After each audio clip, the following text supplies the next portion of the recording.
You ask Tiger to solve. This deals with linear equations with one unknown. The final result is x equals 100. Let's solve it step by step. Simplify the expression. Find the greatest common factor of the numerator and denominator. Factor out and cancel the greatest common factor.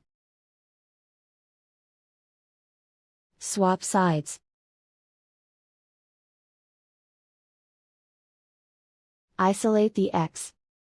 Multiply both sides by 360. Group like terms. Multiply the coefficients.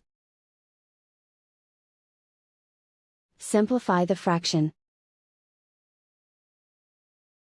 Multiply the fractions. Simplify the arithmetic. And so the final result is x equals 100.